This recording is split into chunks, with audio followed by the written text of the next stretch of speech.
चुनाव लोकतंत्र के हृदय की गति माने जाते हैं, परंतु बंगाल में कुछ कुछ वैसा ही हो रहा है जैसा 90 के दशक में बिहार में हुआ करता था।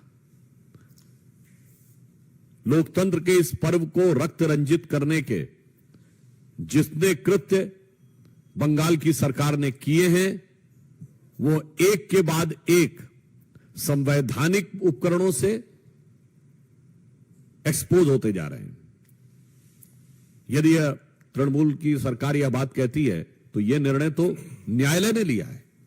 न्यायालय ने बहुत स्पष्ट शब्दों में कहा है कि जब राज्य के चुनाव आयोग ने ही डिमांड की थी फोर्सेस की, तो वो कैसे कह सकते हैं कि फोर्सेस नहीं आने चाहिए, और कौन सा फोर्स आना चाहिए यह चुनाव आयोग का अधिकार नहीं था। चुनाव आयोग यह मांग सकता है कि मुझे सुरक्षा बल चाहिए, कौन से चाहिए, कैसे चाहिए, यह उनका अधिकार नहीं है। यह प्रश्न करने का अर्थ होता है कि उनके मन के अंदर का जो भाव था कि वो दुरुपयोग करना चाहते थे। मुझे लगता है कि चुनाव आयोग इस विषय के ऊपर पूरी नजर रखे हुए है, और चुनाव आयोग ने यदि सतर्कता नहीं रखी होती, न्यायालय ने यदि कड़ाई के साथ निर्देश नहीं दिए होते, तो ये चुनाव बहुत ही विभत्स हो सकते थे। परंतु हमारे कार्यकर्ताओं की जिस प्रकार से हत्या, प्रताड़ना हो रही है, इसके उपरांत भी जिस दृढ़ता के साथ वो लड़ रहे हैं, वो लोकतंत्र के प्रति भारतीय जनता पार्टी की निष्ठा का प्रमाण है। और जो कुछ पश्चिम बंगाल की सरकार कर रही है, वो लोकतंत्र को किस प्रकार से सत्ता का दुरुपयोग ही नहीं, सीधे हिंसा के द्वारा प्रभावित करना। क्योंकि पिछले चुनाव में एक बहुत बड़ा हिस्सा था जिन्होंने वोट, मतलब सिंगल नॉमिनेशन हो गया था, अनअपोज्ड।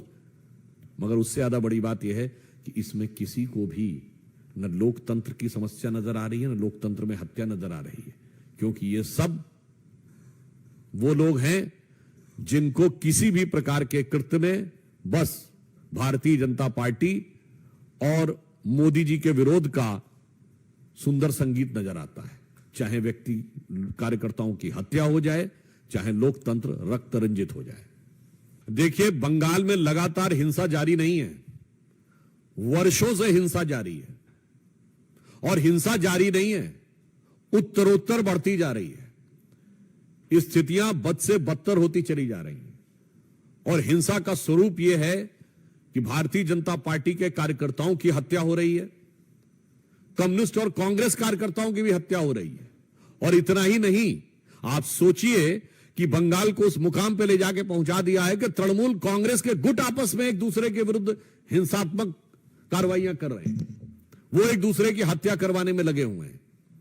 यह दर्शाता है कि बंगाल की वह भूमि जिसे बंगाली भद्र लोग कहा जाता था, जो कला और संस्कृति के लिए पूरे विश्व में जानी जाती थी, जिसकी एक वैश्विक पहचान थी, सिर्फ राष्ट्रीय पहचान ही नहीं, वो आज पश्चिम बंगाल की सरकार में तृणमूल कांग्रेस के इस कार्यकाल में पूरी तरीके से हिंसा, भ्रष्टाचार और अपराधियों को प्रत्यक्ष राजनीतिक संरक्षण देने के दुर्दांत अपराध की भागी हो गई है। अपराधियों को जिस प्रकार से सत्ता का संरक्षण देकर उनसे हिंसा करवाई जा रही है, यह अपने आप में भारत की राजनीति का बहुत दुखद उदाहरण है। इसीलिए मैंने कहा दुर्दांत अपराध की भागी हो रही है पश्चिम बंगाल की सरकार।